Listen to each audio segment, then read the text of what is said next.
네, 잠시 안내 말씀드리겠습니다. Ladies and gentlemen, from 1:30 p.m., we are going to begin the next session. It is a Busan Metropolitan City special session. Please come inside and take a seat. And we will soon begin our next session, so I would like to ask everyone to come inside and take a seat. 네, 잠시 또 통역 안내 드리도록 하겠습니다. We provide simultaneous interpretation. You can use the receiver on the table. Channel number 3 is Korean and channel number 4 is English. Channel 3 for Korean and 4 for English. Make sure to use the receivers on your table, and if you have any issue using the receiver, please let us know. 네, 그러면 잠시 후 30분에 다시 So we are going to begin shortly from 1:30 p.m.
네, 안녕하십니까. Good afternoon. We are going to begin the Busan Metropolitan City Special Session. Welcome to the 19th World Ocean Forum 2025, and we provide live broadcasting on the official website and YouTube channels, and you can view the presentation materials and participate in a Q&A on the official website. Now we are going to begin the session. And because of the global warming, the ice is melting in the Arctic area, which gives the more importance of the Arctic shipping route. And it is becoming an important route for Asia and Europe. And Busan is the beginning point of the shipping.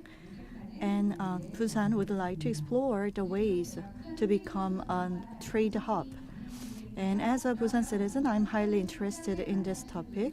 And let me introduce today's moderator, Dr. Ho Yun-soo, Vice President of the Busan Institute.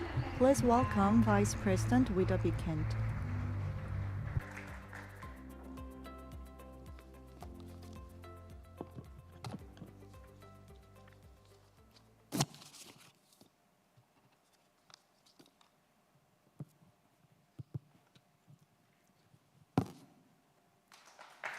예. 저 방금 소개받 As introduced, my name is Ho Yun-soo, Vice President of the Busan Institute. I would like to extend my gratitude to all the speakers and participants joining us here today. As global warming accelerates the melting of Arctic sea ice, the Arctic shipping route is emerging not merely as a passageway, but as a new axis of the future maritime industry. In this session, we aim to engage in a broad discussion on international cooperation for the commercialization and green transition of the Arctic route, as well as on eco-friendly maritime infrastructure and technological responses to support these developments. Through the valuable insights shared by our presenters today, we hope to explore pathways for Busan to emerge as the central hub. Now let us begin the first presentation. 민영 Now, I would like to invite Dr. Sung-Yup Chung, Principal Researcher at the Smart Ship Research Division of the Korea Research Institute of Ship and Ocean Engineering. So he will deliver a presentation on the topic of technical challenges and solutions from the perspective of Arctic maritime transport. Dr. Chung has served as a technical advisor to the Korean delegation to the International Maritime Organization in London, United Kingdom, and has extensive experience in Arctic engineering and ice performance evaluation of ships. He has also been actively involved in full-scale sea trials of the icebreaker Aran and numerous international Arctic research initiatives. Please welcome him with a big hand. Good afternoon. I am Sung-Yup Chung of the Korea Research Institute of Ships and Ocean Engineering. And as mentioned, there's a lot of interest and attention on the Arctic routes. So today I would like to talk about what kind of challenges arise in utilizing the Arctic waters and in terms of shipping and transport. So first of all, when we talk about the Arctic route, I think the key words are the global warming in the Arctic area, the polar area too. So as you can see on the slide, the Arctic surface temperature is rising. And so since the industrial times, the temperature has been rising, and actually it has been accelerated in the recent times. So if the Arctic surface temperature rises, then the whole area, surface area of the polar area will be reduced. And actually that gives us a better access to the polar regions, and that is why the Arctic routes are becoming more and more popular. So when we look at the Arctic routes, let's look at the waters and the environment. So as you can see on the left side map, so actually there are the Arctic waters. So there is the polar point at the top, and if you see at the bottom of this map, this is the area that goes inside the Arctic waters, and also this is above Iceland. So usually this is the boundary of the Arctic waters.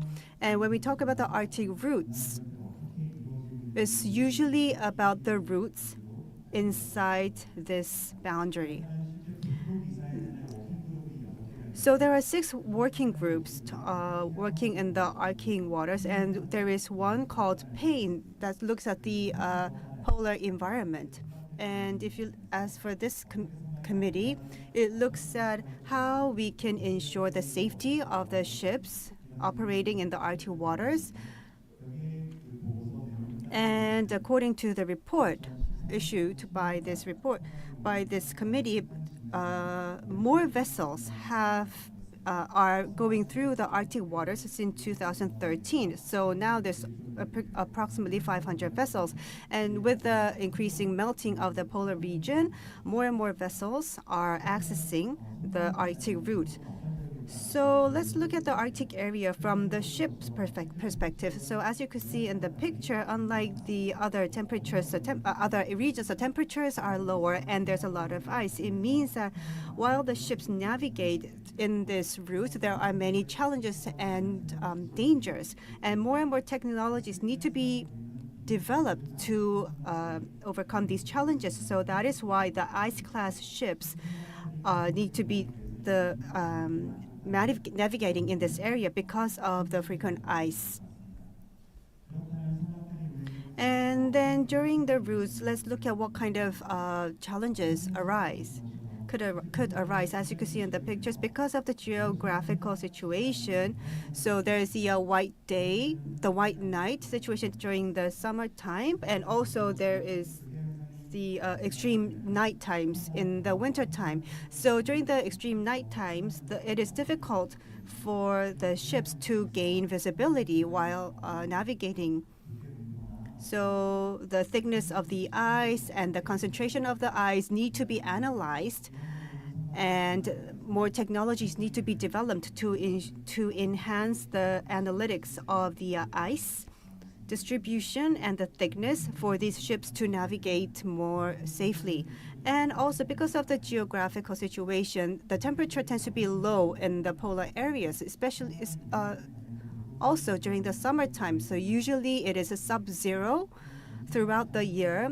And we have to make sure that the vessels are able to navigate safely during this the navigation too, because we see a lot of frosting on the surface of the ships. And actually these kind of frostings can hurt or threaten the safety of the vessels. And sometimes during the course of ice breaking, the vessels might pitch and roll. So that might also hurt the stabilization or the stability of the ships. So that is why there are new technologies being demanded and also developed so as to ensure the safety and the stability of these vessels. We also have to look at the environmental aspects. So most of the vessels use HFO, heavy oil. So it produces a lot of carbon. And also during the course of ice breaking, a lot of instability issues may arise.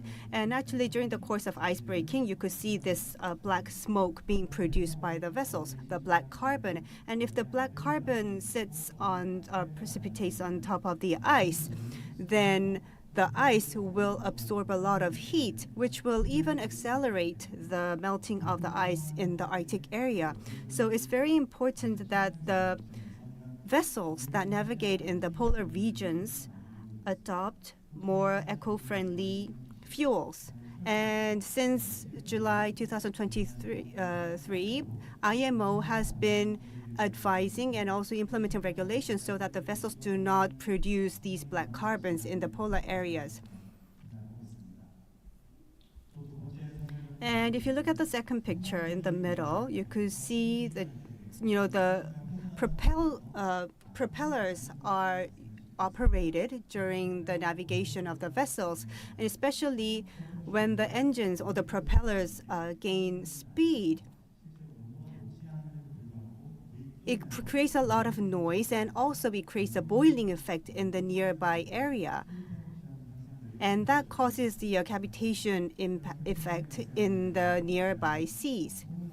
It means that a new source of noise can be created near the vessel, and that will have impact on the marine animals that live in the polar area, and that actually intervenes with the communication bandwidth of these marine mammals. So the more we operate vessels in this area, it means that we will be creating more noise in the Arctic regions, and that will actually have a huge negative impact on the mammals in the Arctic area too. So reducing the noise level is one issue that we need to address, and also the impact analysis is going on to understand how much impact noise has on these marine mammals. So technologies need to be developed so that we can reduce the noise of the vessels. So I mentioned a lot of issues that could be created by the vessels, and all of these issues are actually regulated by IMO. And new technologies are required to be developed so as to address these issues. And if you look at the course of the routes. Well, first of all, before the ships are launched, then they will plan on the routes, and they keep on updating the routes based on the satellite information. And on the left side, as you could see, the thickness of the ice and the distribution of the ice can be identified using these satellites. And also, these kind of tools help the vessels to understand which part of the ice is easier to break, and accordingly they will set the routes. And you could see the right side, there are multiple colors. The greener it gets, it means it's easier to go through that route, and if it gets towards the dark red, it means it's more difficult to navigate through that route. So the thickness and the strength of the ice is an important factor in determining the route in the polar areas.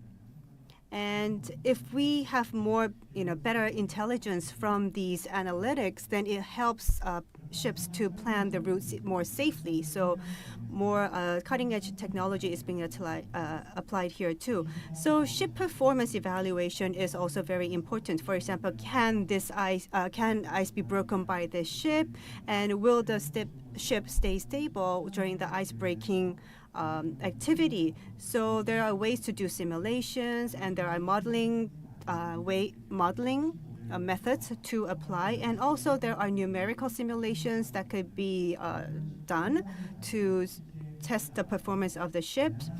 And sometimes you could actually do full-scale ice trials in the actual ice to evaluate the ice bracing capacity of the ships. So all of these help more efficient and effective planning of the routes. So based on all of those information, you could see that tests can be done by simulation or in the environment. Sometimes there's a total ice, and sometimes when the ship keeps on going, sometimes they meet the brazy ice channels where the chunks of ice keep on floating in the waters. So in the summertime, usually, these huge ice chunks tend to float in the water. So these things are also tested in the simulation too, to make sure that the vessels can navigate through these floating ice chunks in a safer manner. And as mentioned earlier, so there are also ways to do the actual trials in the Arctic or Antarctic seas with the actual ship.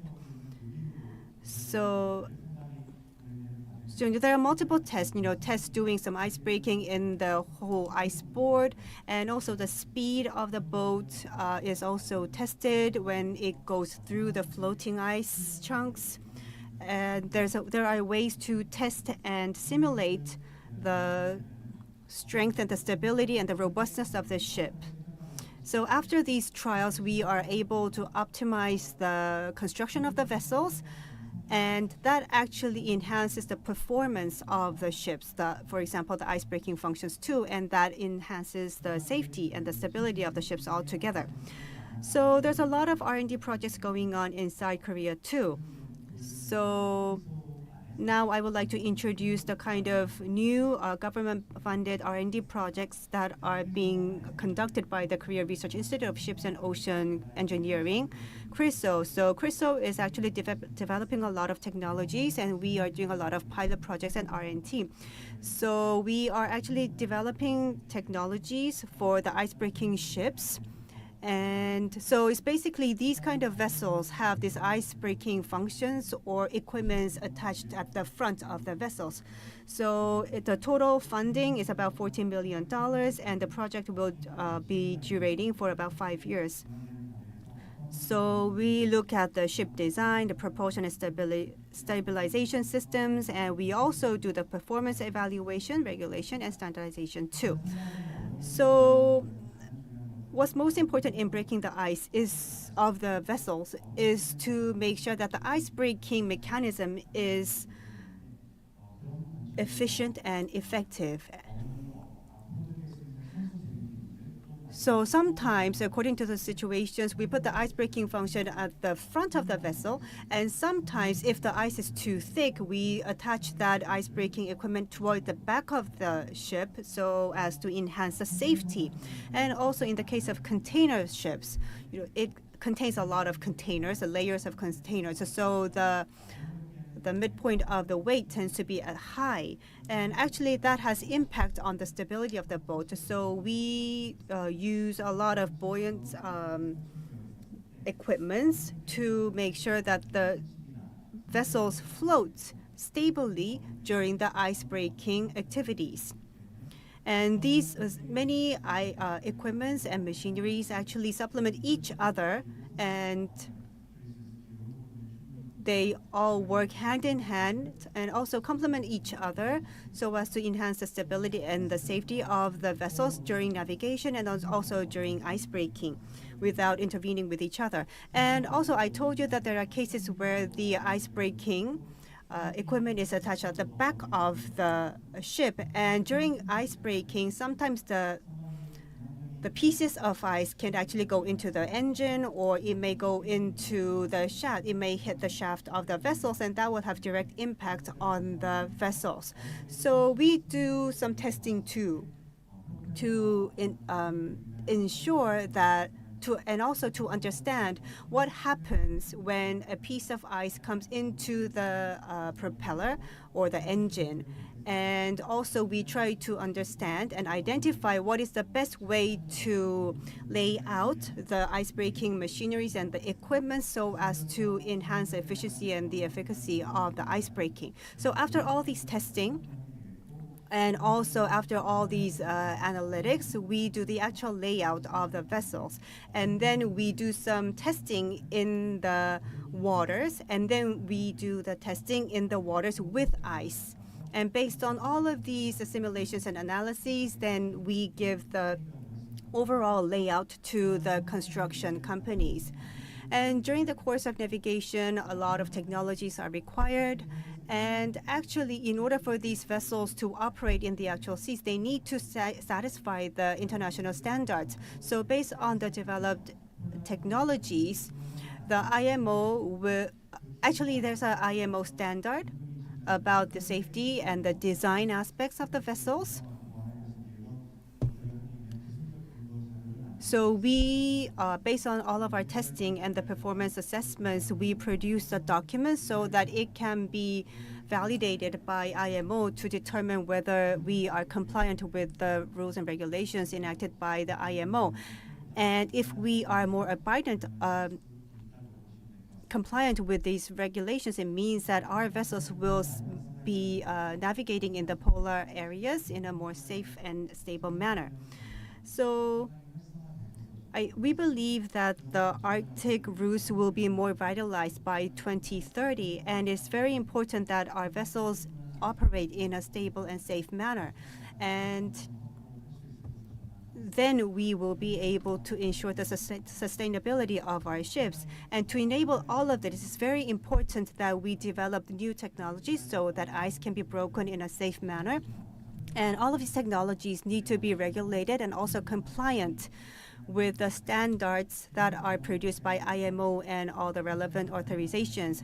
And a lot of ships are built in multiple countries, and it's very important that standards are well developed so that any ship developed in any part of the world can navigate in safe and stable manner. So, and also if you look at the Arctic region, it's difficult to do the testing and the R&D by one single country, and especially in the Arctic area, there's a potential clash of interest of multiple countries, and therefore it is very important for the relevant countries to cooperate with each other. And the technologies that we are aiming to develop need to be adopted by other countries too in order to have that harmonization in the Arctic waters. And I believe that all the technologies developed by the respective countries need to supplement each other. And I think there is room for policies and regulations to play part so that we achieve harmonization of the technology developed in the different regions. And if all of this come together, then our vessels will be able to navigate in the Arctic routes in a safer and stable manner. And actually, more routes are being developed at the moment, and we have to continue with the R&D and technology development, so that vessels can be equipped with safe technology, so that they could navigate in the Arctic routes in a more frequently. That is the end of my presentation. If you have any questions, I'll be happy to answer them during the Q&A session. Thank you.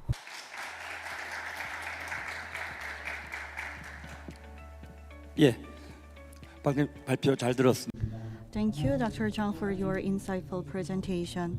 So from the perspective of maritime shipping, he talked about the challenges and solutions, and he also talked about the research findings of the ice-breaking ships. And for this session, we are discussing Busan's development path as a hub city for the Arctic route and what development Busan City can achieve. And not only development of the route itself, and Busan can also has a strong point in the R&D activities. And now we will move on to our speaker joining us from Norway, and Mr. Mads Kvist Fredriksen. And shall we check if the connection is stable? And Okay. Wait a minute. And Mr. Fredriksen is the executive director of the AEC, based in Norway, where he leads efforts to promote sustainable economic development and international cooperation in the Arctic region.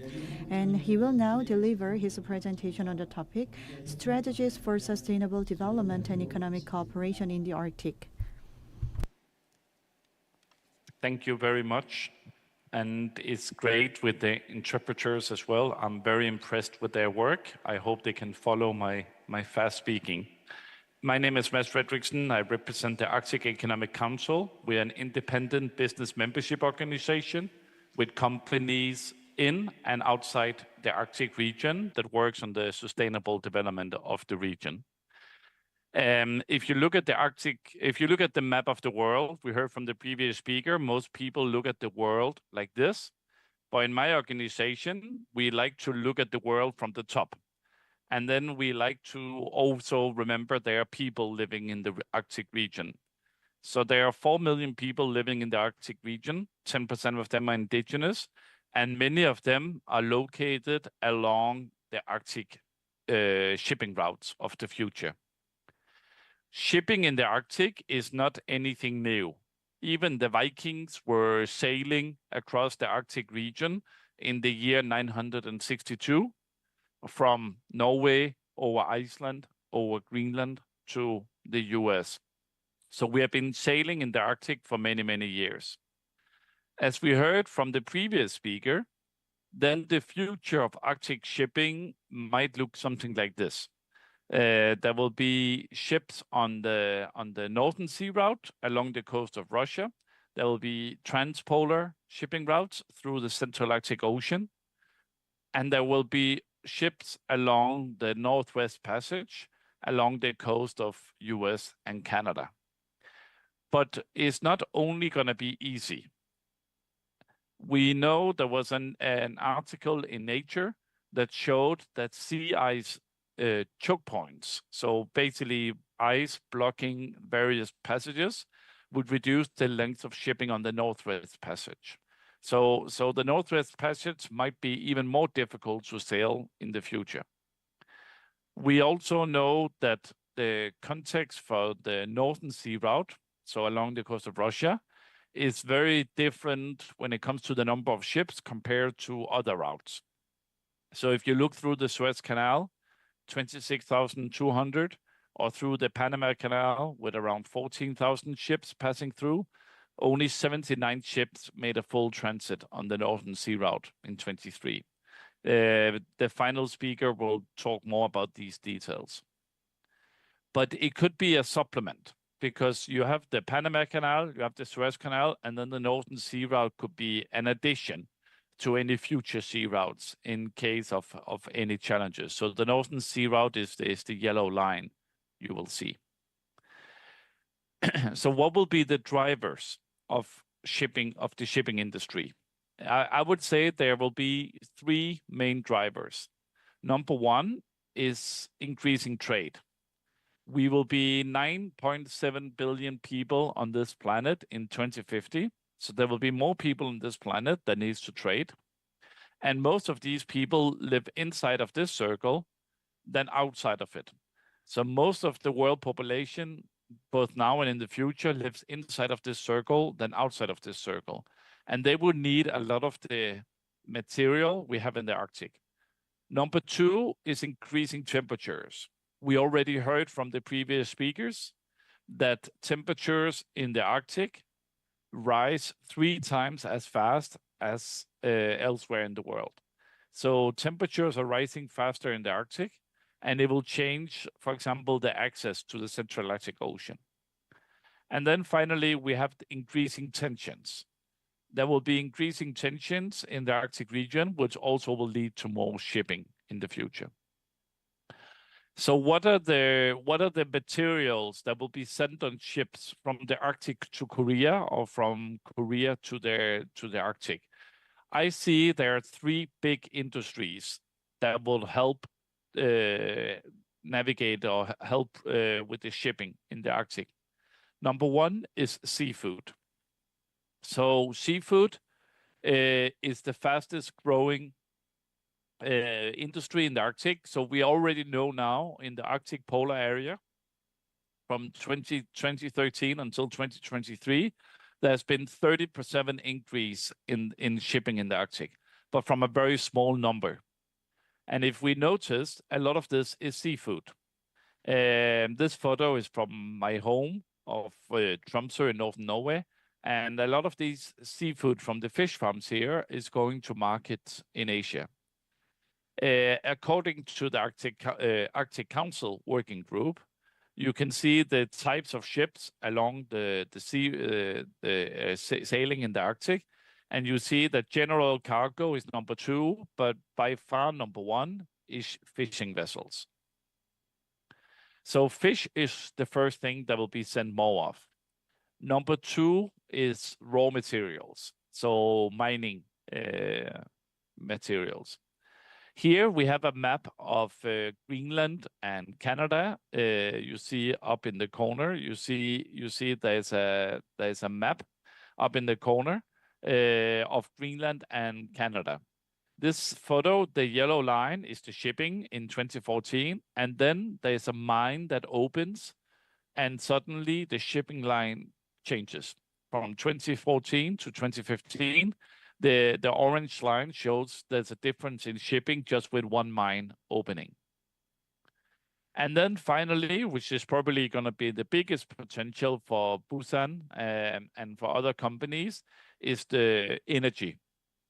So historically, there has always been transport of energy in the Arctic.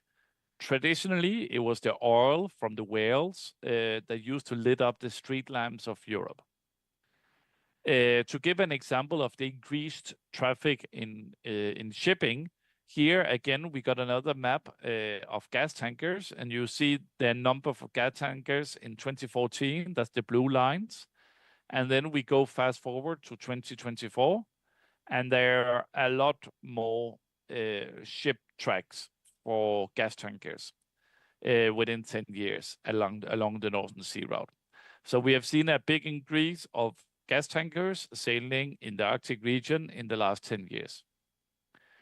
We have also seen that the traffic is changing. This photo is from relatively recently, where a gas tankers from a Russian LNG plant sailed down to China. So normally a lot of these gas tankers will be sailing to Europe, but we see now that the traffic is changing to move to Asia rather than to move to Europe. So we know, just to repeat, we know that the Arctic region will export more fish, export more raw materials, export more energy because of increasing trade, because of increasing temperatures, will make shipping more accessible, and also because of increased conflict and tensions. But there are also three barriers for this growth to happen. So number one is lack of infrastructure in the Arctic region. Here I see a big role for Busan to help develop some of the infrastructures.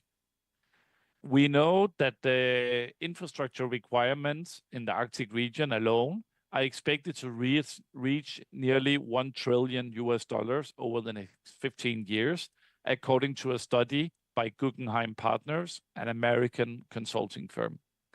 So we know that we need a lot more infrastructure in the Arctic, also to do shipping. Here I see Busan playing a role. Number two is that there is a lack of investments. So I see also Busan and Korea helping with investments. To do investments in the Arctic is not like doing investments everywhere else. In the Arctic Economic Council, we have introduced what is called the Arctic Investment Protocol. The Arctic Investment Protocol is a set of guidelines for how to do responsible investments in the Arctic. So basically, it's an assistance if any country or any city wants to do investments, we can give them guidelines of how to do it. And then finally, the main barrier for a lot of people in the Arctic will be the lack of people. As I mentioned earlier, there are only 4 million people living in the Arctic region. So there needs to be more workforce, more academic exchanges, more business exchanges, for example, with important nations like Korea. For me, the biggest opportunity, no matter what, will be in Arctic shipbuilding. I see a big potential for Busan to play a role in Arctic shipbuilding in many ways. So a lot of this actually goes back a few years. Already in 2022, the US government, Department of Defense, said that the US needed more icebreakers for the Arctic. I think it's interesting to notice that this happened during the Biden administration. And already back then, they were calling for more icebreakers. Later, President Trump announced that the US will order 40 big icebreakers. This number, many argued, was only because that would mean that the US would have more icebreakers than Russia. I don't think that the US will ever order 40 big icebreakers, but we already know now that they will definitely order more icebreakers. Here, there's a big opportunities for companies in Busan and in Korea for this. Because the US, this is a long text, but the key part here is what is circled in red. Because Donald Trump, President Trump, wrote on his social media that, for example, shipbuilding, where we used to build a ship a day, and now we barely build a ship a year. I don't want to frighten off or disincentivize investments into America by outside countries or companies. We welcome their employees, and we are. So my point with this is that Donald Trump has realized that the US cannot build the icebreakers that they need to build, but for example, Busan can build icebreakers that the US cannot build at the moment. When it comes to green shipping, I also see a role for Korea and for Busan. We need to get our shipping more green, but it will take a lot of changes. Here, we need to partner both with the Arctic region and with Korea. So just to give an example, we need to work on policy and regulation. We heard that from the previous speaker as well, both when it comes to where to sail in the Arctic and how to use green fuels. Number two is tech investments. So we need to work together on tech advancements of green shipping in the Arctic. Number three is we need to work on the energy and fuel enhancement. We need to work on the energy and fuel advancements, because the Arctic region is an ideal place to produce a lot of the green fuels, simply because there's a lot of renewable energy, and because you need to fuel up more often on, for example, hydrogen, ammonia, methanol. And then we need to work on customer demand and pull. There might not be as many customers in the Arctic region, even though we can produce the green energy. A lot of the customers will also be in other places. So we need to work together to make sure that there's a customer demand. And then finally, we need to mobilize financial measurements to support green shipping. So all of this we need to work on to support the green shipping in the Arctic region. And I see a big role for Busan, and I see a big role for Korea in this.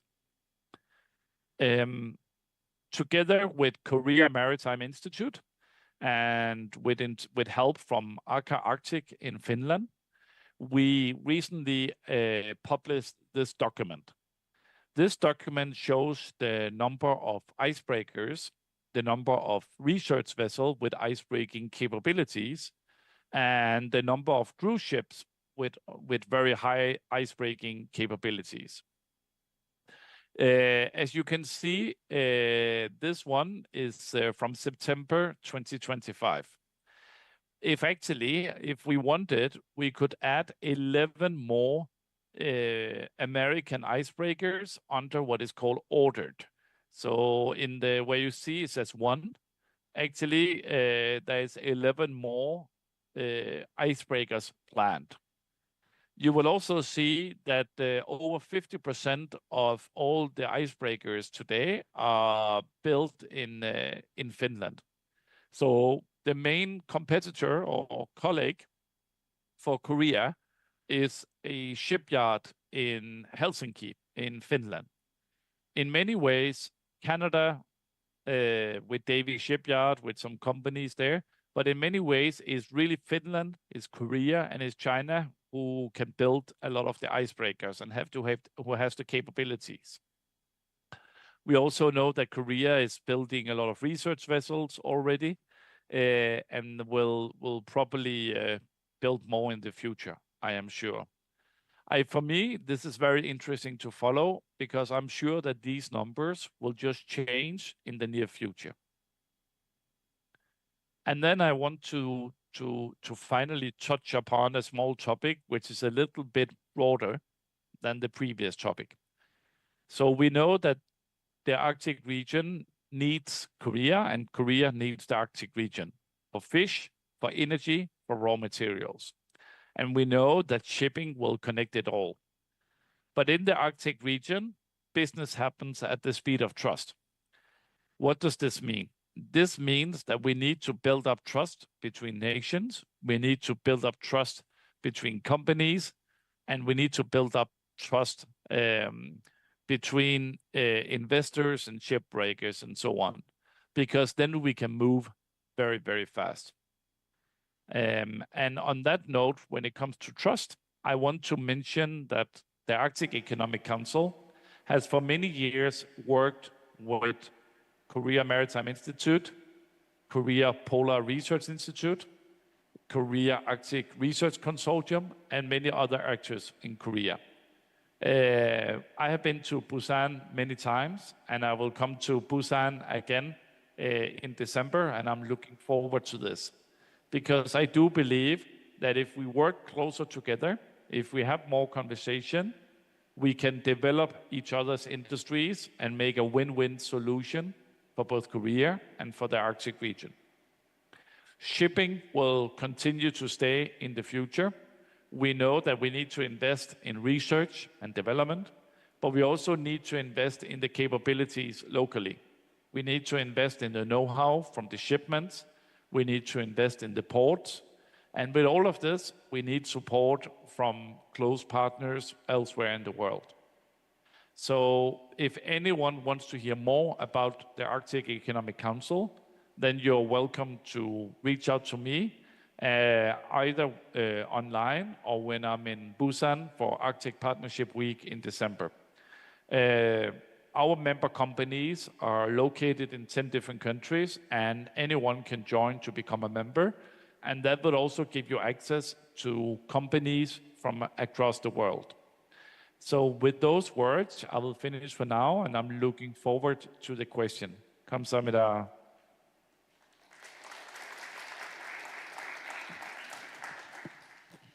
예, Thank you for your presentation.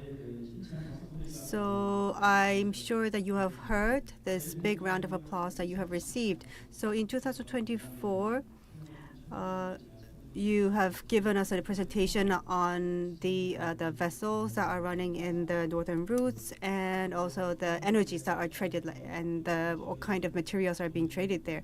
And also you also mentioned about the cooperative relationship and the relationship with the indigenous people there. And also you talked about the order situation of the icebreaking vessels. So the U.S. actually has ordered one less icebreaking vessel than China, so that is why they have ordered one more. So anyway, in terms of icebreaking vessels too, I think that give us Korea an opportunity to grow our shipbuilding industry here. And many people might ask a question, why aren't there any container vessels in the Arctic regions? But actually, just a few years ago, about 5,000 TEU vessel started the Shanghai and went through the Arctic routes and went to Rotterdam and then London. So actually, the Chinese vessel was able to reduce the route and the length of the voyage by 20 days. And more attempts are being made now. So Busan Port is handling a lot of containers, and maybe it will take some time for us to take the turn to go to the northern routes. But we handle multiple diverse types of containers, and I believe the time will come soon. And I will invite you once again during the Q&A session and the panel discussion session. And now I would like to invite Mr. Kjell Stovik, Director of the Center for High North Logistics under Nord University, Norway. Director is an expert in Arctic shipping routes, maritime logistics, and the green transition of the marine industry. And he has led numerous studies and international cooperation projects focused on Arctic navigation and the development of logistics network in the High North. Mr. Stovik will present on the topic, the latest traffic of the Northern Sea Route and the potential for green shipping corridors in Arctic. Please welcome him with a big round of applause.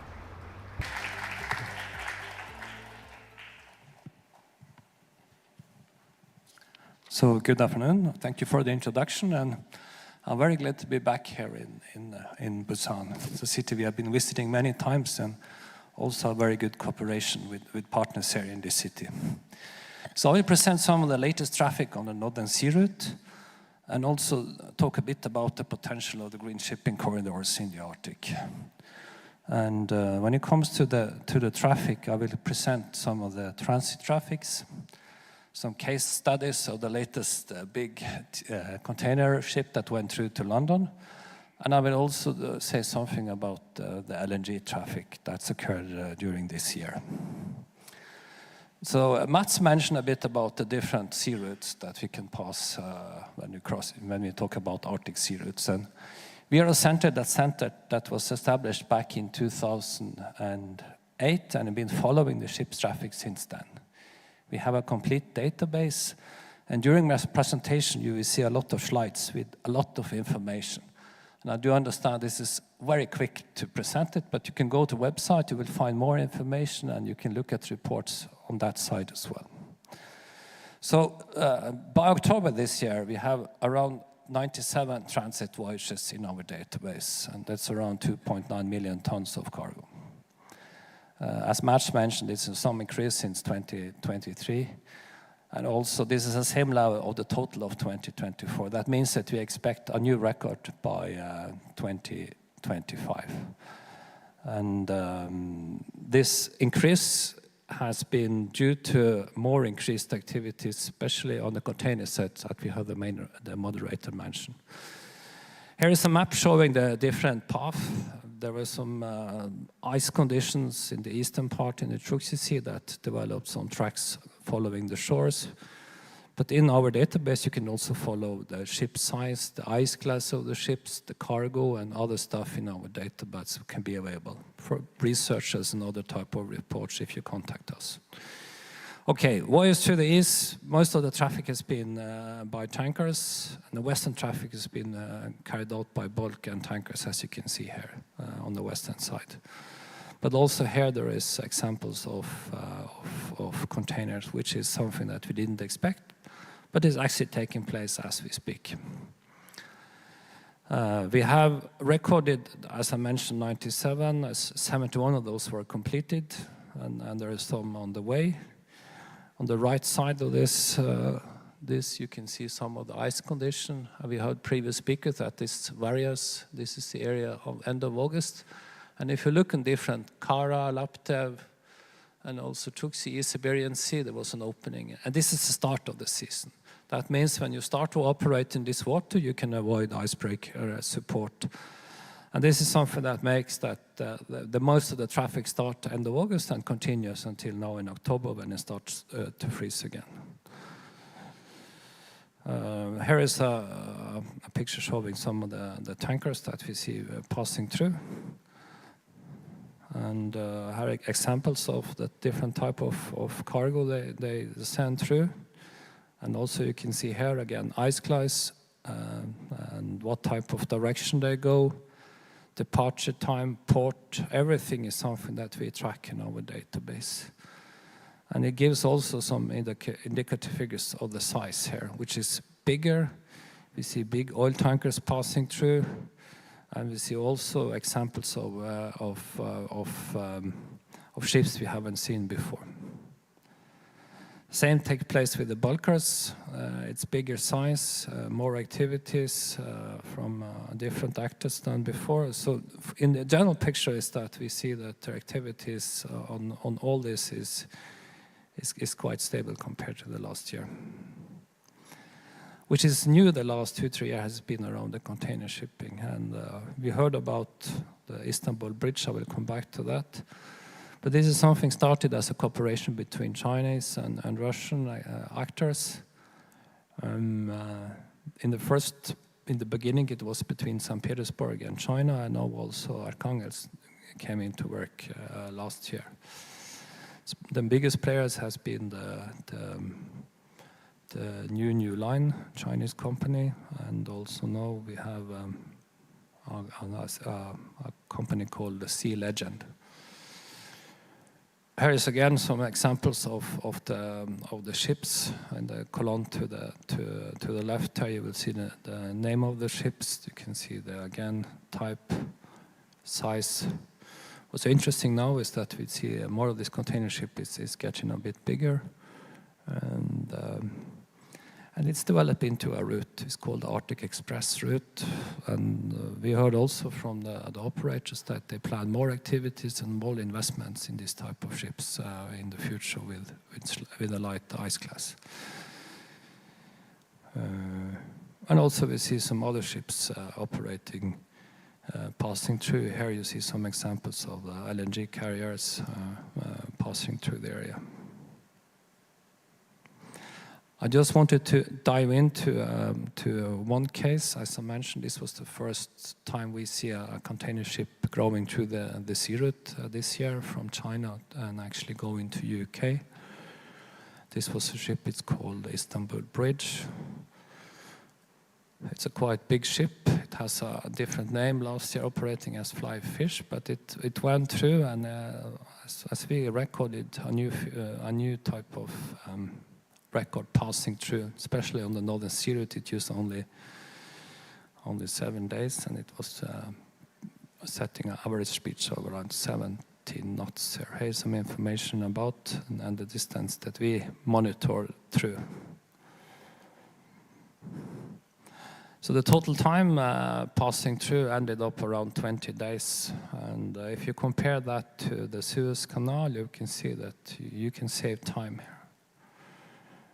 If we follow the same speed, we calculated just by using the same speed that these ships used, we can save around 26% of the time, or circa 7 days. But again, as we heard, there is some limitation. There is some navigation challenge operating here by the previous speaker. We have ice. And this is something you need to actually take in consideration if you plan. We don't know if this was just a one-off from the Chinese side or if they want to continue with that. But according to the operators, there are of course more plans, and they want to see more traffic in the use here. What does that mean is a big question. Is this going to be like a China's dominated route in the future, or is this open to other players? If you pass through and not use any type of assistance or icebreaker escort, you're actually not breaking any sanctions. So that there is a potential here to use the sea route if you really want to go through. Yeah. So just to conclude on the transits, 27, 2.9 million tons cargo, might be some hires, and a slight increase from last year. LNG export is still something that's a main driver for the sea route, and we call it destination traffic, and that's also something that we have been following for years. We heard that there is traffic going east. I will first say something about going out of Yamal LNG, which is the biggest LNG plant, and it's still in operation.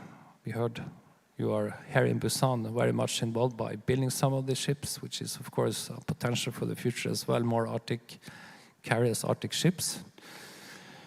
The main driver and the main takers of the LNG has been the European countries. And what happened in August was a slightly reduction compared to last year, but we believe this is something that was due to some technical reduction of the capacity at the plant, but we still expect more or less the same levels as last year when we come to the end of the year. So what took place last year and this year is more and more transshipment of the cargo. It means we ship with ice-class carriers to the island outside Murmansk, and from there they put in the regular LNG carriers down to the market. What's interesting now is that EU has or considering a ban of import of LNG from Russia in 2028. So that's also another interesting development of the sea. What will happen then? Where are they going to send the cargo from that on? Is something new. Some more details of LNG, trying to look at what happened around the Chaldean Island. Everything of this you can deep dive into our webpage if you want more information. This is the first time we share some information about the LNG-2. This is something that we have not published before. This is the ships that's been operating out of that area. This is the first year we've seen actually they have the IS data on, so we can track them. And this is some of the ships that they're using for that. This is ships that's under sanction and need to be used to move to other markets than where they are sanctioned. So here you see some of the traffic. It's from the LNG-2 plant that was opened 2 years ago, and now it's in operation. Some of the traffic goes between the Arctic LNG and also into this FSU. This is the storage units they have outside Murmansk and in Kamchatka. I hear some more details of where they go, and as we heard, most of it goes to the ports in China. And yeah, there is some activities here going the other route as well. And we have tried to track them as much as possible. So this is some news for us as well. So we're trying to make some report of also following this traffic. We have other examples of traffic along the sea route this year that we didn't see before, that was not actually registered in the regular NSC traffic database, which is new.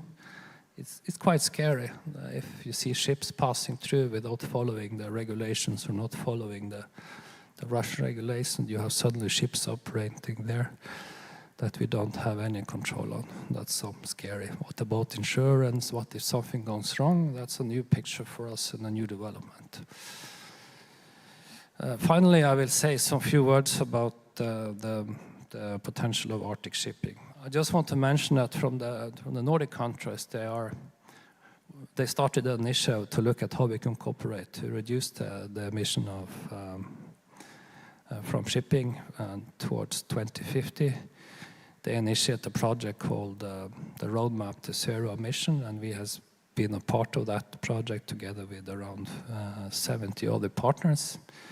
But the idea here is to establish a green corridor, and in both ends of that there is support. Can we move this up to the Arctic? Yes, I believe so. I think there is a good potential looking at on different examples of that. During the report, of course, there was a lot of in this process of creating this roadmap. It was actually launched last year in Copenhagen with the ministers of the Nordic countries. But the idea here is to test out technology issues, looking at cargo, ship owners, looking at what type of tax regime regulations we need to put in place if this can come through. And we know we're entering a phase 2 of the project. But we identified several key issues that are up for that we need to look at more closer. And a lot of bottlenecks also occurred during this that we managed to identify. But also what could be, in fact, a green corridor was something that we worked very much on, and the potential for it. In this case, we looked at 6 corridors inside the Nordics, but also one going into the Arctic to the Greenland. And we believe also this is something we can move also into other corridors, like going between Greenland, United States. It could be between Canada, US, also down here to Japan or here to Korea. We think there is a great potential for that. They can also develop to more sustainable shipping in the Arctic. We need to, as we heard, it's a pristine nature. We need to look at the regulations, standards. Could the standards be better? And we believe also that the green corridor could be something we can pull more into the Arctic. It was a part of the Arctic Council program for Norway, and also the Kingdom of Denmark is continuing with that. So there is an interest also in that area to identify pilots and see how we can develop that in the future.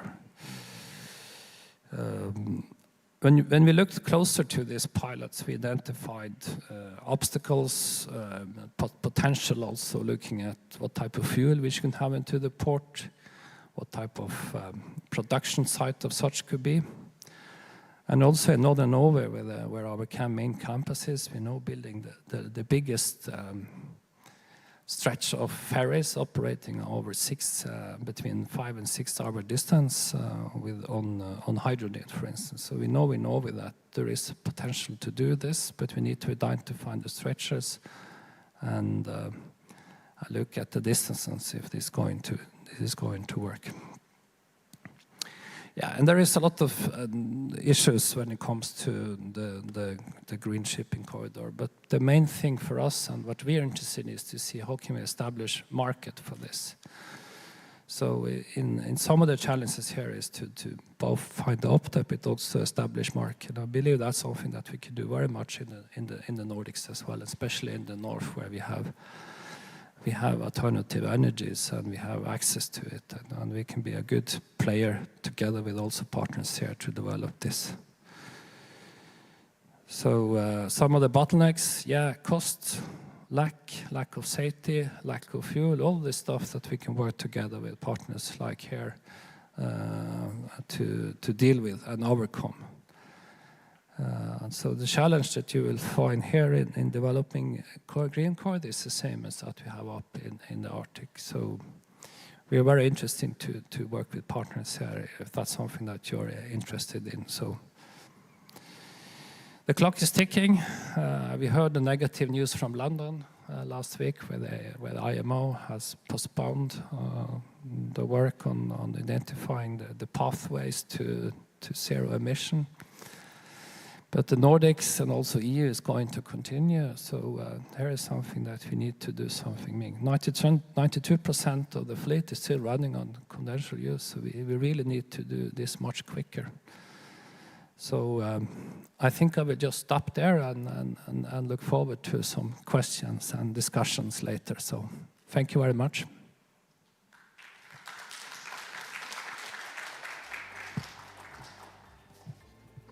예, 쉘스터비의 북극물류센터장님.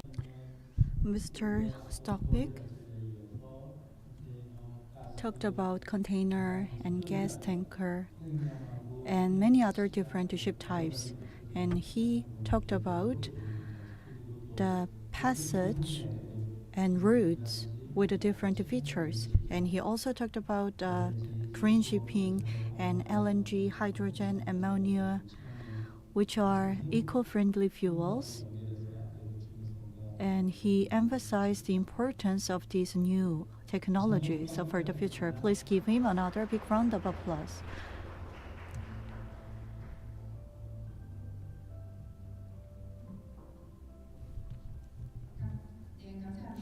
Thank you very much. So we have completed the presentation session, and we are going to move on to the panel discussion.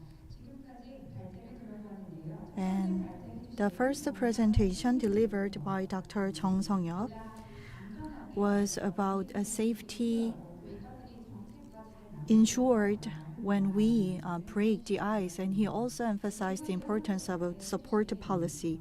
And the second presentation delivered by Mr. Fredrickson provided various suggestions for Busan, and infrastructure is needed in the Arctic area, and he talked about the investment opportunities, and he also talked about the shipbuilding opportunities of the ice-breaking ships and research vessels. And the last presentation delivered by Director Stockvik, he talked about the potential for the green shipping routes. And he said that time is ticking, which is a very important message. We have to make efforts for eco-friendly route as well as eco-friendly fuels. I believe that you must have so many questions for our presenters, and we have panelists who will provide a discussion. And we have Director Kim Eum-ji of Polar Strategy Research Division, Global Strategy Research Department from Korea Maritime Institute, and we have a Professor Sung-moon Jung from Donghwa University, and Mr. Ji-hoon Jung from the Korea Polar Research Institute, and Mr. Se-hyun Kim from the Busan office of the Korea Shipowners Association, and Mr. Jarim Gu, Vice President of the Busan Port Authority. And I would like to remind the panelists to keep time, because we were always in a rush during the panel discussion in previous sessions.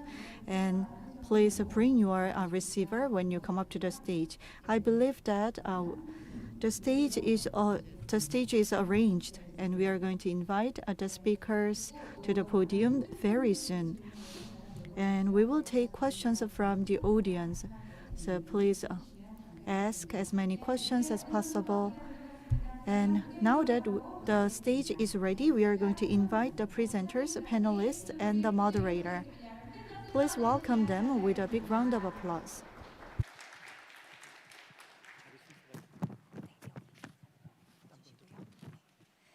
네, 무대 위로 올라와 주셔서요. 네, 자장님께서는 여기 앉아 주시고요.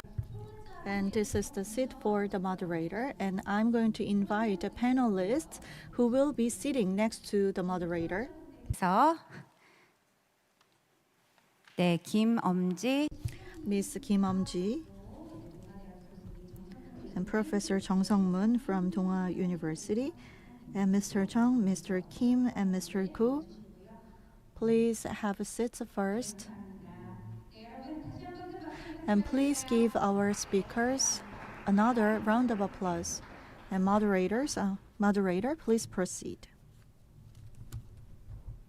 예, 제가 실제 그 북극 항로에 관심.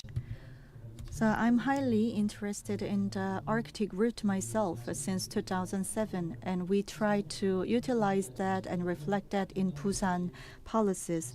And one of the early efforts was the global logistics hub. When we lifted the green belt in that region, I thought about the Arctic route because I believe that there will be so many industrial complex and factories be established in this region. So I have been monitoring the Arctic route, and we have renowned experts today for this session. And they have so much detailed data and statistics which were covered in insightful presentations. And from now on, we are going to have a panel discussion. I believe that we have about 50 minutes for the discussion, but the discussion will be shortened so that we can take questions from the audience and from online participants. So I will give each panelist 7 minutes for their discussion.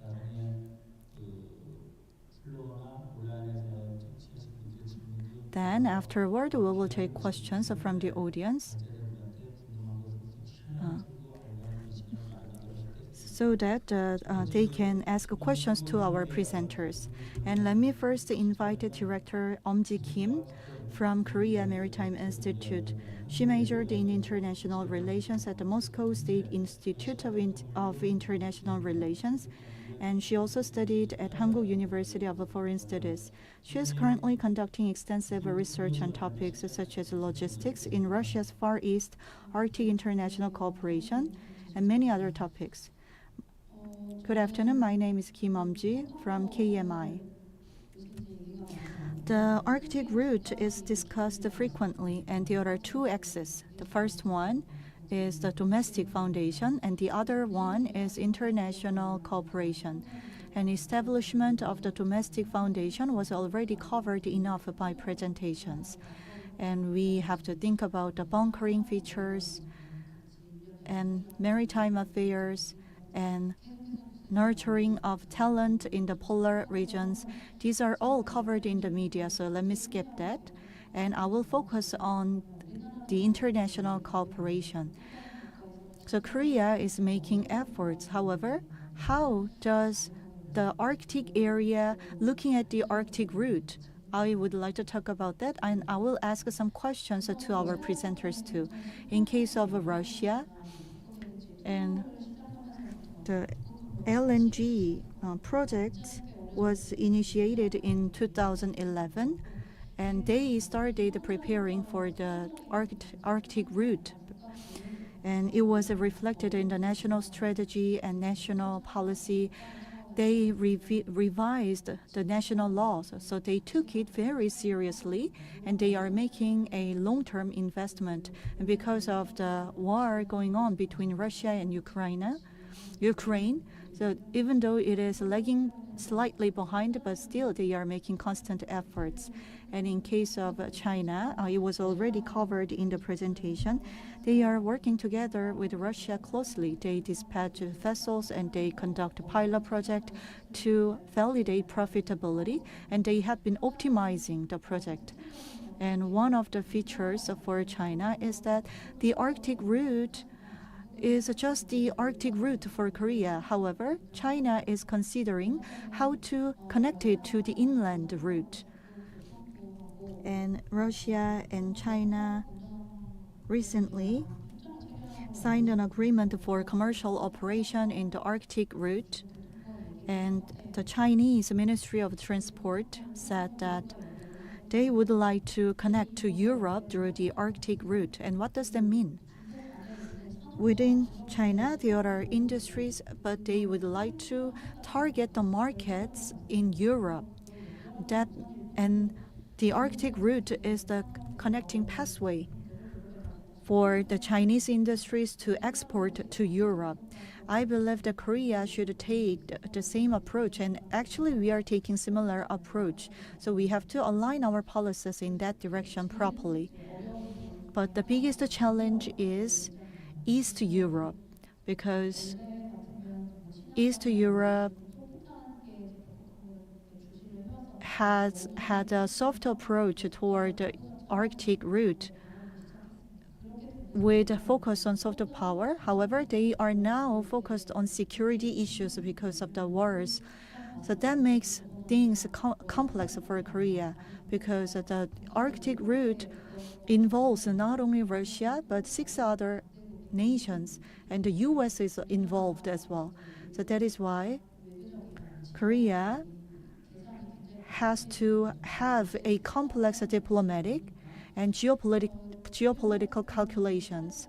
And in case of East Europe, they have been announcing series of policies. And before the Russia and Ukraine war, they wanted to enhance the quality of lives for the indigenous people in the Arctic route. However, after the war, their priority has been security.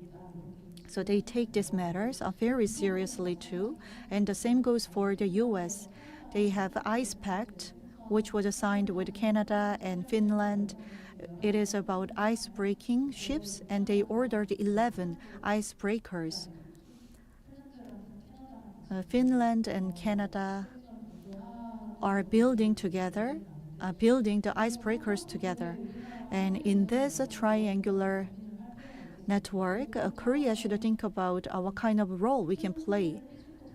So where we have to be part of that. Unlike otherwise, our cooperation with the US might be diminished. For Korea, it is a mid-sized power, so we have to build a practical approach. And because of the geopolitical risk, the mid-sized powers are destined to struggle because of the context. However, still, there are clear roles for mid-powers to play. So we don't have to be too aggressive like China, but we can find a balance, because we shouldn't be too soft as well. So can I ask questions right now? Then I will ask questions now. I would like to ask a question to Director Stockbig. So when I was looking for data, there are data from Russia, and it is different from the data released by CHANL. So maybe that is because of the different criteria or collection method of the data. And how is it different actually? And I have a question for Mr. Metz as well. As I mentioned before, the Arctic route is not a simple route. We have to think about economic cooperation in broader terms. So what is your idea? So when Korea is engaged in industrial cooperation, what is the most viable option with the brightest prospect for Korea? Thank you. So I think she has made memo. So the speakers, please take note of the memo so that we could answer all the questions after all the panelist discussions. Now I would like to invite Mr. Jung Sung-moon of Donghwa University. So he has a degree in information communication engineering from KAIST, and so he currently serves as a non-executive director at the Busan Urban Corporation and is a member of Busan City's Arctic Route Development Task Force. So I think he's most interested in the Arctic polar region. So please welcome with a big hand. Okay, nice to meet you. I'm Professor Jung Sung-moon of Donghwa University. So the technical sides and the potential collaboration with Korea have been covered by the presentations, and also I've had a good presentation on the current traffic situation in the Arctic area too. So Now I'm heading Busan City's Arctic Route Development Task Force. So I would like to talk about how Busan can advance forward using the northern routes. So all the people in this room probably are very much interested in the Arctic routes.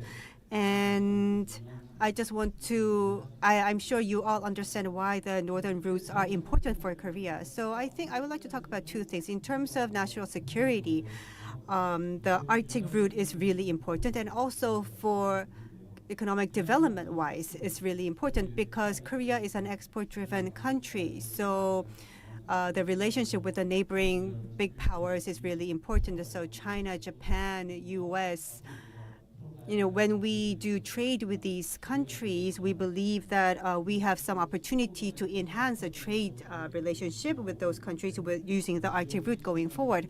And there are some geopolitical risks in this area. So we believe that if a hub port can be created in the Arctic area, that could be a great help for Korea to achieve balanced growth. And as for the city of Busan, Arctic routes are really important. So in case of Busan port, it is the second largest transshipment port in the world. And most of the vessels that come into the Busan port are container vessels. So, however, not many container ports actually go through the Arctic route. But as the moderator has mentioned, there was one that left China and arrived in London only in less than 20 days than the normal route. But anyways, they are not the commercial, regular periodical container vessels. So Busan Port, as a major transshipment port, wants to utilize the Arctic route so that we could utilize those routes to expand our trade relationship. So in case of Busan, the Ministry of Fisheries and just moved to Busan, and from next year we will be considering launching more commercial vessels to use the Arctic route. So we believe that Arctic route can be a big help and contributing factor for Busan port to expand. So actually, Busan route, the Arctic route is more than a route, because I think it is important that we link the route with the industrial development. So in order for Busan port to become more than just a transshipment port, I think it's really important that we develop the industries together as we collaborate with the neighboring ports. So we don't want to just be a transshipment port. We want the cargoes to come into Korea, but then we want that to be a lever to develop the neighboring industries inside Korea too, and then Korea could become a better and a bigger hub in the global trades. In that perspective, the MOF and Busan City, we have actually designated land for development, and also we have a land to develop the LNG bunkering too. And also I believe we need to develop the port to provide maintenance services too for the vessels too. And there's LNG, and in case of Russia,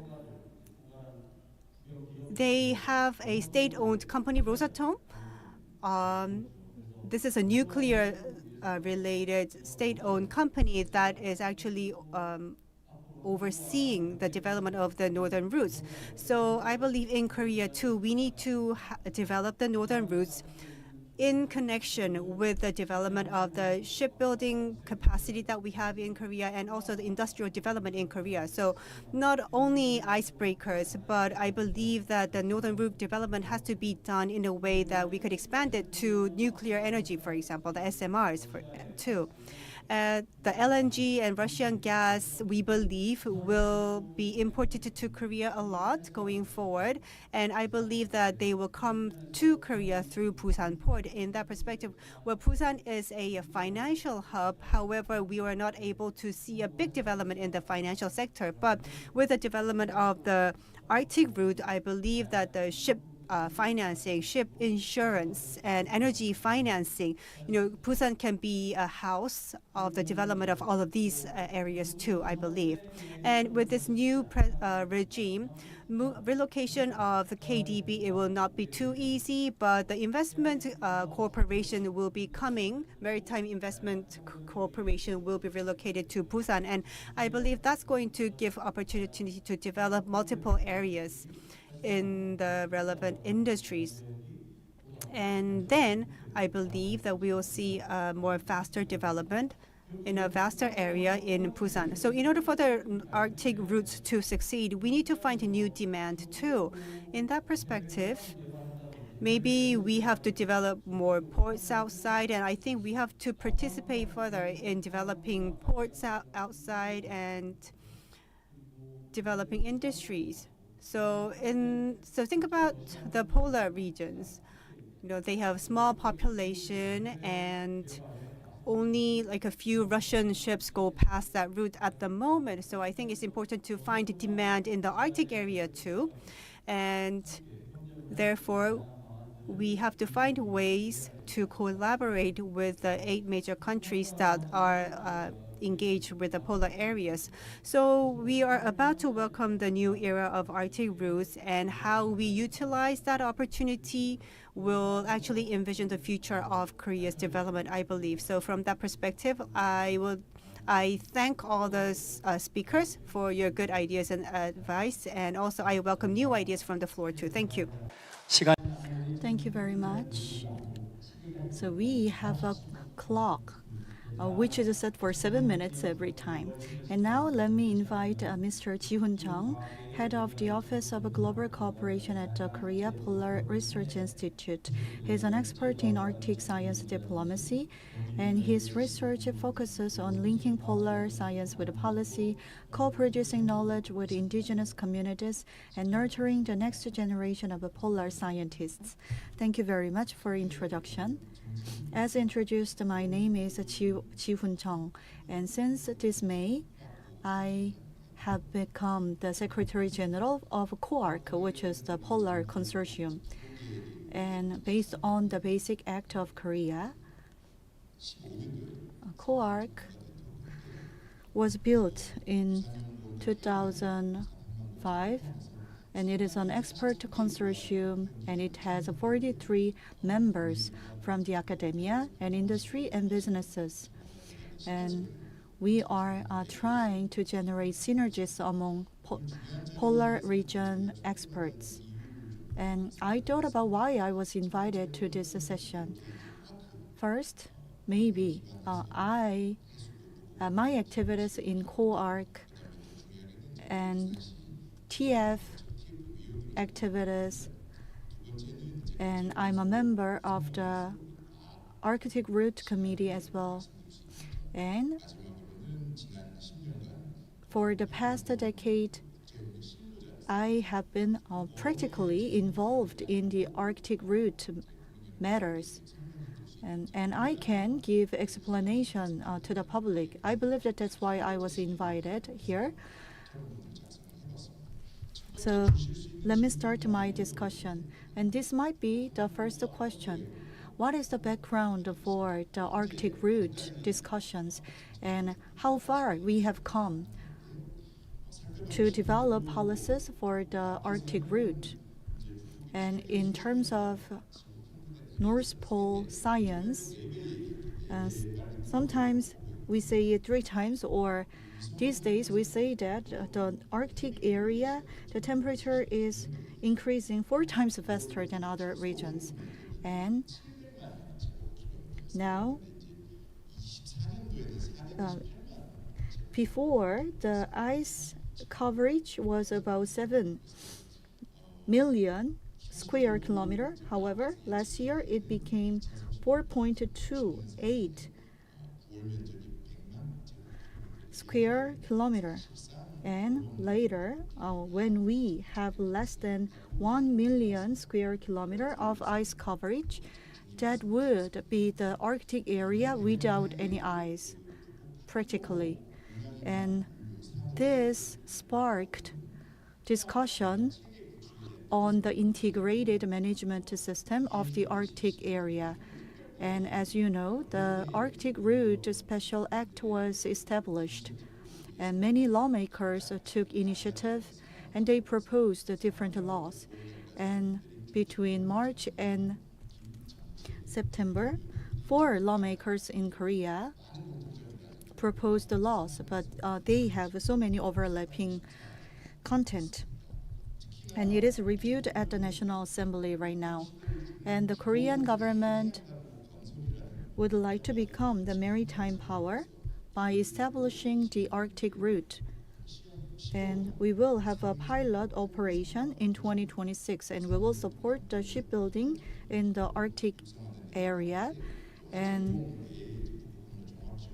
the Korean government has been trying to establish a related organization under the public corporation.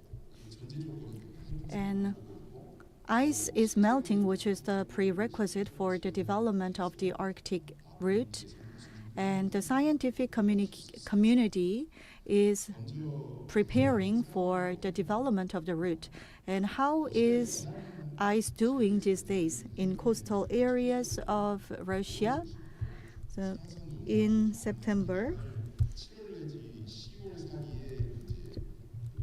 in coastal areas of Russia, it was considered that about 4 months between July and October, the vessels can operate in the Arctic route. However, this period is getting extended. The warm water is flowing into the Arctic area around Russia. And during the summertime, merchant ships can enjoy open water between July and October. And the regular ships actually operated in the Arctic route this summer, and it was briefly covered in one of the presentations. But melting ice itself is not enough, because the captain of the vessels and crew members of the vessels, they still experience many threats in operation because of the extreme weather conditions, and because of the low temperature, there could be unexpected ice creation, and there are some shredded ice flowing into the sea route. And within a short period of time, the ice can be frozen in nighttime. That is why we need close monitoring on these threat factors. And we need to secure the data for satellite observation, and we need the emergency operation system. And IMO Polar Code was already mentioned, and we have to think about the operation condition, which is related to the approval for operation for vessels. That is why, to support the operation in the Arctic route, the Korean government is utilizing AI and ice-breaking research vessel and Araon and the other new ice-breaking research vessel for research in the area. And the government will provide data in the near real time, starting from early 2030 by using these research vessels. And Busan will have a Arctic Area Research Institute, and we would like to strengthen the network between the business and industries and the universities and the government, so that we can make a contribution to eco-friendly development. So you have to wrap it up. So yes, I will wrap it up here. 김세현 한국 Next, I would like to hand over the mic to Mr. Kim Se-yeon, the director of Korea Ship Owners Association. So he majored in maritime transportation system engineering at Korea Maritime and Ocean University and taxation at the University of Seoul. And he's engaged in various fields, including maritime safety. And he also serves in the Arctic Ocean Task Force of the Ministry of Ocean Fisheries in 2013. And he's currently a member of Busan City Arctic Route Development Task Force. Thank you. I am Se-yeon Kim.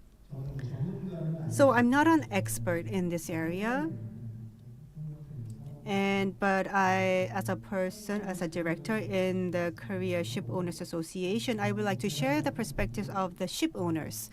And actually, I work in the area of like coexistence, win-win. So that's what I would like to touch upon today. So, we get a lot of opinions and feedback, but I think the key is this, that the cargo owners, they need to export to Europe. And is the Arctic route attractive for the cargo owners? So there's an element of price, time, and also stability. So these three are the dependencies in order for the cargo owners to decide that I will send my cargo through the Arctic route. And so regarding container side, I do think it's going to take some time for more container vessels to go to Arctic routes because, I have seen some pilot projects going on, and I see more. And then if more container vessels go through the Arctic route, and I believe maybe then Korea will have more container vessels going over there. And actually, the situations changed after the Eastern Bridge case, because now the cargo owners have witnessed that they have succeeded through the Arctic route, the high premium, high value added cargo. Because before it used to be the low value added cargo that could go through the Arctic routes, but now this time it was lithium ion batteries, solar panels, energy materials and so on. They actually went through the Arctic routes. And we have to understand why they have chosen that route. It's because, first of all, they have saved 20 days compared to the Suez Canal. And also, in case of lithium ion batteries, if they go through the Suez Canal, if they have to go through Africa, well, these batteries are very sensitive to heat. But now that the lithium ion batteries can go through the Arctic routes, it means that they don't have to, endure the heat. And so that is why Arctic route has become a more attractive point for car owners and, like battery owners, for example. And also, they are able to reduce the logistics cost because the route takes 20 days shorter time. So that is why I believe that Korea needs to change its perspective and strategy looking at the Arctic route. So if you look at the container business in Korea, it's cars, car components, parts, machinery, petrochemical products, pharma products. But we have to disregard petrochem here.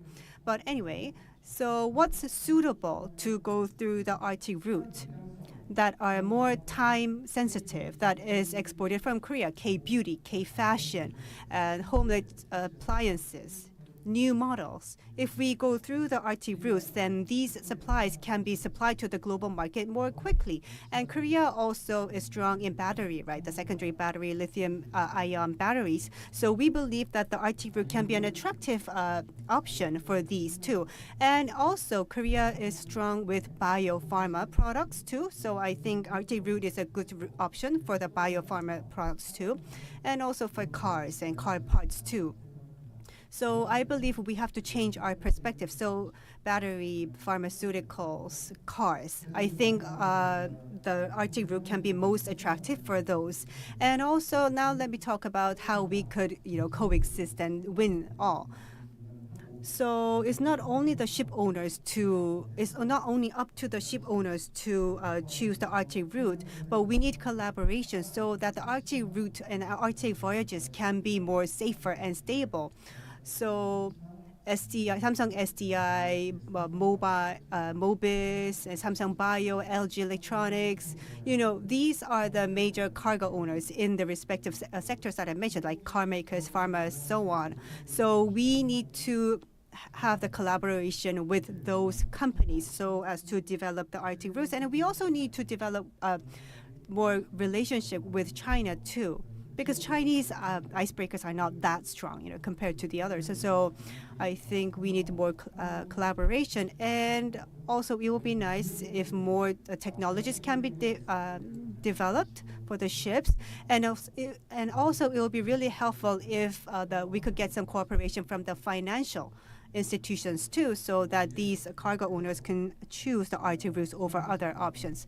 And I think then if with all these collaboration, we could have more containers leaving Busan port to the Arctic. Thank you. 업계를 좀 Thank you very much. On behalf of the shipping industry, Mr. Kim shared the industry's interest. And as I said before, China has unique features of its cargo, and they use a container for temperature-sensitive cargo. So it might advance the development of the Arctic route for China. And now we are going to invite Vice President Gu Jarim of Global Division, Busan Port Authority. And he studied at Yeongnam University and attended the Law School of Indiana State University.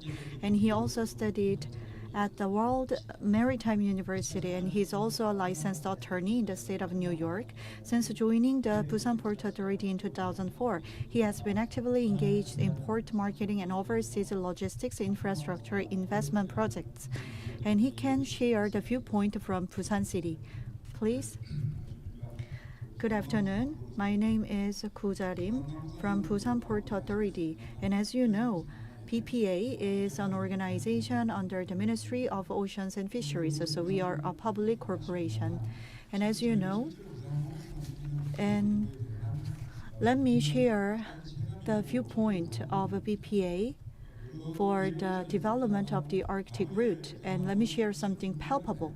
And in 2006, before opening a new port around Jinhae, we had a Busan port, but the new port is handling 70% of all the cargo volume, and the northern port is only handling 30%. And port is an infrastructure, so we cannot make an investment for the 1 or 2 years. At least we have to think about the next decade. And while building the new port in Busan, there was an analysis that our cargo volume will exceed the handling capacity. That's why we are preparing for the expansion of the new port. And the number itself is not very important. However, last year, Busan new port was number 7 in terms of cargo volume. And it was about 24 million TEU last year. And most of them was exported to other countries. So it was transshipment cases mostly. And the export to Busan is about 40%. However, transshipment cases are increasing. And Busan is the last point before China. That is why many shipping companies decide to conduct transshipment in Busan. And Singapore, the 98% of their cargo handling is a transshipment. And if we take the Arctic route instead of the current route, which saves time, I believe that many of the transshipment cases will come to Busan instead of Singapore. That is why we would like to expand the new port around Jinhae, and we would like to cooperate with the government to expedite the process. And the most important thing is a bunkering facility. And we have multiple bunkering facilities in Busan and in Ulsan as well. And sometimes we have vessels coming from Ulsan and use the facilities in Busan. However, this is very inefficient because it is more than 100 kilometers away. So they have to work faster, but they have to wait here until the vessel comes from Ulsan. That is why we would like to install more bunkering facilities to respond to LNG and ammonia, and in the longer term, to handle all the eco-friendly fuels. And in 10 years, there will be more vessels will operate through Busan to reach the Arctic route. However, in case of Singapore, their bunkering industry is one separate industry because the scale is huge.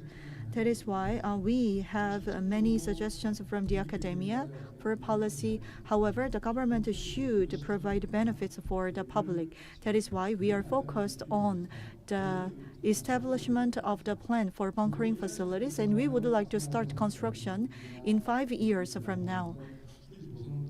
And repair and maintenance complex should be also established here. That's how we can provide one-stop service for vessels entering Busan port. And the Arctic route can be a game changer for the shipping industry in Korea. That is why PPA would like to work with Busan City and the Ministry of Oceans and Fisheries, and we will lead the journey. Thank you very much. 지금까지 Thank you. So we've heard from professors and the research experts and also from the industry, and also we have heard the opinion from the Busan Port Authority too. So let's move on to the Q&A session now. So we have banked some question from KMI to the two speakers. So Stovik, Mr. Stovik, would you like to go first with your response? Yeah, if I remember correctly, it was questions about some differences between the official Russian statistics and ours. Sometimes there could be a different classification of the ships, which is included and not included, vice versa. And also the way we registered it is based on information that we have access to, and there might be some access we don't have. And finally, what we discovered this year is that there is also a discrepancy in information that is included in the Northern Sea Route administration licenses versus what's actually going on. So we're trying to reconcile this at the end of the year. But if you see clearly mistakes, so please contact us and we can find out. So thank you. 시장님 어떻게 So was the answer sufficient? 예, 그러면 다음은 Next, we will hear from Director Fredrickson. Could you answer the question you got before? Yes, please. Thank you for the question from KMI and Ung-Ji Kim.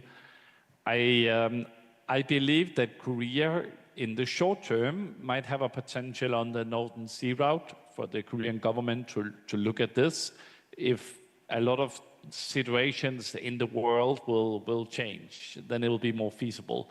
However, in the long term, I really do think it's the transpolar sea route that will be the game changer. So if you want to plan for very long term, here being 25, 30, 40 years, you should look towards the transpolar sea route. If it's more short term and you believe the world is going to change in the near future, then it's the NSR. And I just want to mention briefly that I also strongly encourage Korea and the government to engage in some form of ice pact, similar to what Finland, Canada, and the US did on icebreakers. I'm sure that Korea could play some role in one way or another, maybe related to the Central Arctic Ocean and shipping there. So, yeah, thank you for the question. 예, 답변. Thank you for the response. Now, well, I had a question for the first speaker, Mr. Chong. So, in your presentation deck, I saw that by 2030, the Arctic routes will be more vitalized. And what does it mean, like gas, oil, materials? Apart from that, so do you mean even containers? You will see like 2 or 3 times more container vessels in the Arctic routes. So can you explain on what you meant by vitalization of the northern routes by 2030? Well, we believe that 2030 will mark like the time when the Arctic routes will be vitalized, and that is that is because a lot of scientists believe that a lot of ice would have melted by 2030. And also, if you look at the trend of the cargoes in the Arctic side, at the beginning, we believe that most of the navigations will be about moving energy or materials like LNG, and also the minerals from Greenland, for example. So those kind of transports will take up a large share in the Arctic voyages, we believe. And then if the logistics increase and if we see stability of the routes, we believe that the more containers will be operating in the Arctic region too. Containers is an important part because during the course of the transport, the containers can carry parts, components, and also finished goods too. And that is why containers actually take up a big importance and portion in the overall transport. And in case of China, we have seen a very rapid progression recently. And they operate a lot of ships, and they are doing a lot of pilot projects or pilot navigations in the Arctic routes. And especially in the case of China, they are actually operating container ships in the Arctic pilot navigations.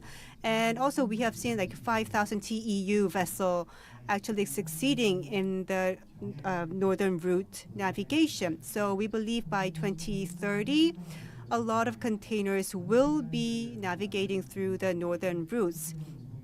And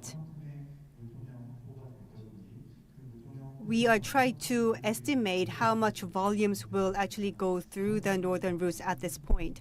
So anyway, considering all of this, we believe a lot of container vessels will be seen in the northern routes by 2030. 지금 답변해 주시. Thank you very much. The answer is very consistent with the theme of today's session. So he provided insights for the future development direction of Busan. And we had such great presenters today. So I wanted to take questions from the audience and online participants. You don't have to be an expert to ask questions. When I was involved in the Arctic route, I said that why freezer or refrigerator in the Arctic area? Don't we need the warm container for that region? That was my idea, which is silly. However, you can ask any questions. Feel free to ask any questions. And you can introduce yourself briefly before asking a question. Please raise your hand. We will deliver a microphone. And do we have any questions from online participants? Please check. And I will give another chance to Mr. Chung from Quark, because you wanted to say more during the discussion. Thank you very much for the second chance. So I'm a practitioner in international cooperation. And as Director Kim said before, we have to build a consensus with the countries in the Arctic route and Arctic area. That is as important as having a proper infrastructure. And I would like to highlight this because for the decade I have worked in the Arctic area and I have been conducting research, and one of the lessons I got was whatever activity you are planning in the Arctic region, you can make a progress up to the point which garnered consent from the neighboring countries in the Arctic region. So you have to build a common ground with them so that you can be invited to work there. Because as Director Kim Eom-ji said, you cannot work with a country only for the development of the Arctic route. You have to build trust and you have to rely on your reputation to do such work. So it has a ripple effect in other activities. Maybe Sweden and Norway and the US will refer to our previous relationship with China when we work together, and how much we are interested in eco-friendliness. And this kind of reputation will impact on the future influence of Korea in working in the Arctic route and in the future negotiation process with the indigenous people community. So I wanted to highlight this. And one last point I would like to mention is that in terms of opportunities, Busan would like to become the maritime hub. And the reason why Busan is the proper candidate is that Busan is ready in terms of infrastructure. And as Mr. Koo said, and Busan is number 2 transshipment port and number 7 port in general. And that is our assets. And Busan citizens have a deep understanding of the Arctic area, and that is one of the greatest assets. And it is hard to have 100 and 200 people who are interested in these matters. However, Busan has had a weekly forum which focuses on the Arctic region for the past 10 years. So we have high interest in the region, so we are fully ready. So this year, the North Pole Cooperation Weekly Forum is celebrating its 10th anniversary, and it will be hosted in December this year. So I look forward to your interest. Thank you very much. 도시입니다. So we are talking about the hub city in the Arctic routes. So Mr. Jung Ji-yoon has mentioned that we have already welcomed the 10th Polar Week in Busan, and we have the network and the R&D facilities and collaboration. So Busan is already preparing for that kind of collaboration, and he has asked for Busan citizens to take more interest in this area. So we have a little bit more time, so I would like to ask a question, and I get a lot of questions regarding northern routes because I'm in the logistics sector. So I would like to ask Mr. Se-hyun Kim in this regard. So in the logistics side, so logistics company can only make money if we have economy of scale. So in October this year, the Chinese OTD vessel, well, the 5,000 TEU vessel has succeeded the navigation.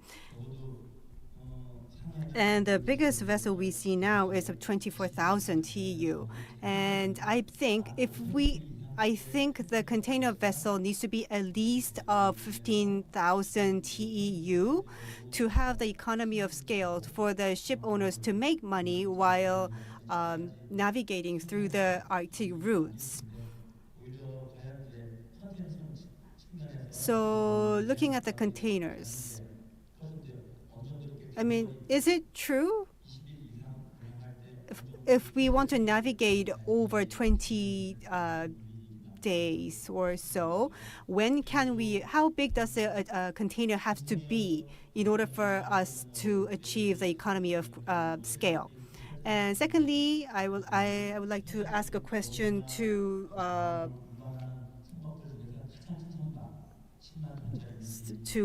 Mr. Stoic. So, what is the largest vessel that goes through the Arctic route as of now? I believe the biggest one, when fully loaded, is about 230,000 TU, I think. So, what is the largest vessels that go through the Arctic routes, or the average size of the?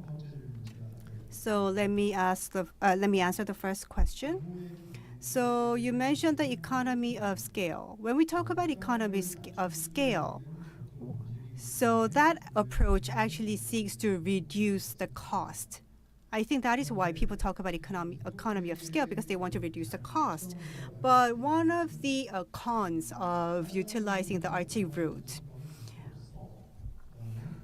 is that some vessels cannot go through the Arctic routes, and actually going through the Arctic routes entails additional costs.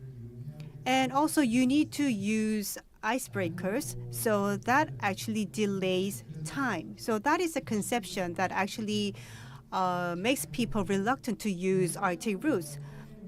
So that is why China case was actually really disruptive, because it was a container vessel, but actually nevertheless it took the icebreaker and went through the Arctic route. So already they have achieved the economy of scale. And for the cargo owners, they have saved 20 days. So after first processing, the product will go through second processing in Europe. And it means that they only need to have 2 months of inventory instead of having 4 months, because you could, send your product 20 days earlier than before. So actually, you save a lot of time. And I don't really think that the size of the container is important in determining the economy of scale. And Mr. Stoic, can you tell us about the vessel size? Well, the Istanbul Bridge is the biggest that we have seen passing through this year. And it didn't use any icebreaker escort. In fact, they had a low ice class and were able to go through all the way without any escort. So in this case, this was around 5,000 TEU. But there is a potential for bigger. The issue around here is, for safe navigation, is shallow waters, needs of icebreaker escort. And I agree with the previous here that if suddenly you need to use icebreaker, you need to wait. This can cause delays. This is something that the customers then should be aware of using the Arctic route. Normally, container vessels, we didn't expect it so far, because if you go using container vessel up till maybe before the latest crisis, you are following a time schedule. People expect the cargo in due time. And but maybe in future there is more flexibility to this, and you have potential. And also we heard, it's high value cargo you can send through. Maybe there is customers who want to pay more for get this high valuable cargo. And also the big bold picture with the uncertainty around the Suez Canal now with the war in the Middle East, something that in some scenarios there might change. So there is different advantages going there, but also risk. So this is something you need to plan. You need to train the crew. You need to comply the regulations. And so there is some time of planning. And I believe Busan, as you have a potential. You are the last port before China, and also before Russia as well. And in Norway, like our main campus is in Bodø, but our office is in Kirkenes, which is at the Russian border. We are the first port after Russia. Is also very interested in this. How can we develop a hub, or how can we be engaged?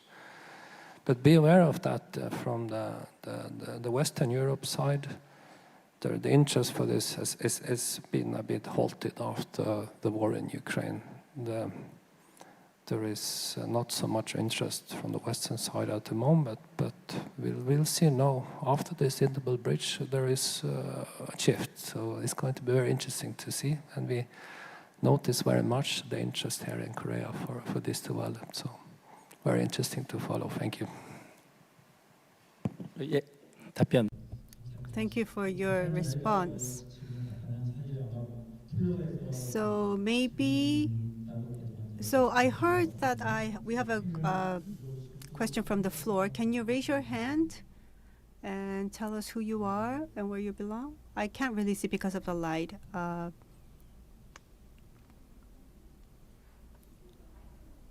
Can you pass the mic to the participant in the middle? Thank you. I'm a Busan citizen.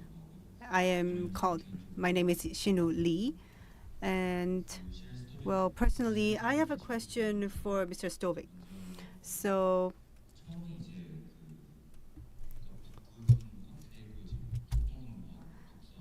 there are two Arctic routes, right? So northeast and northwest. And I think relatively west you mentioned is a little bit more difficult. And then you talked about the green fuels, the need to develop green fuels to go through the Arctic routes. But in case of Europe, there's a fjord, and compared to other regions, maybe navigating in the Nordic seas was a little bit more difficult because of the geological reasons. So what challenges were there, and how did you overcome those geographical challenges? That was question number one. And secondly, as we try to develop the northwest routes, would that help in developing these new routes?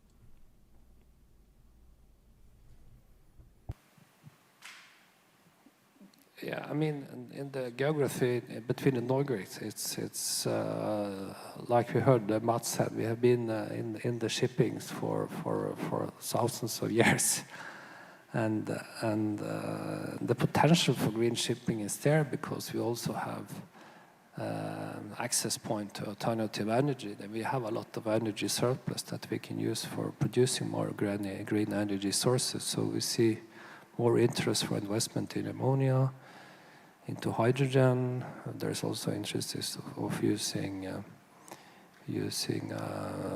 methanol. And most of the ship owners now are in this waiting position. They need this IMO decision to move stuff forward. And in the waiting period, we need to work together to see how we can make this more green. So yeah, we believe there is the potential for more cooperation when it comes to the Northwest Passage. I believe that was one of the questions. Yeah, it's very difficult because as Mats gave an example on, there is extreme ice condition variations. We had one ship on shore there now in December. It took several weeks to get that ships offshore, and that shows how difficult it is. We planned to send a ship with students, a sailing ship, through the Northwest Passage. We had to stop that work as well because it's not so predictable. So yeah, future, Northern Sea Route, number one. Secondly, as Mats mentioned, I agree with him, could be the potential of the transpolar route. We already saw now, when the ice condition is better, that ship, if they can avoid the Russian water, will want to go further north and avoid all of these straits and other issues you have by navigating along the coast of Russia. So yeah, the potential is there, and I think there will be a shift to more northern path. So thank you. Hope that was clear. 예, 답변. Thank you for the answer. So we are going to wrap up the session.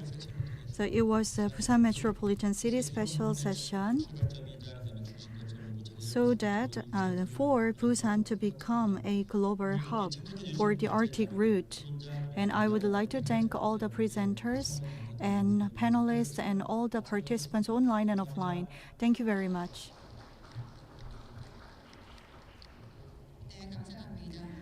Thank you very much. The ice is melting in the Arctic region, which makes me sad. However, at the same time, for the development of a Busan Arctic route cluster, it sounds exciting at the same time. So we are going to wrap up the World Ocean Forum held here in Crystal Ballroom C. And a reminder that 4 p.m. the epilogue session is prepared.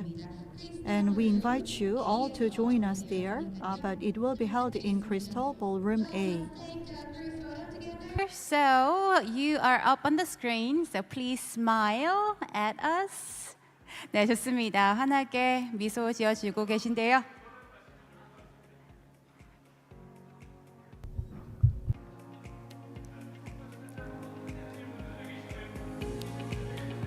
네네.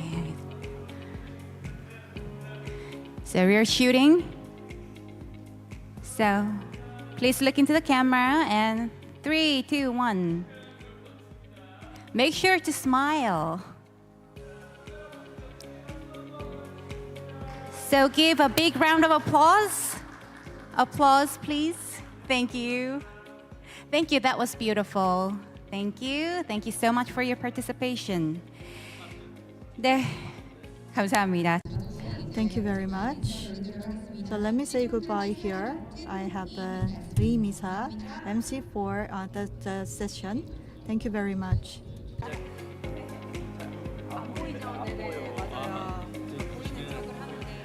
항상 안 보입니다.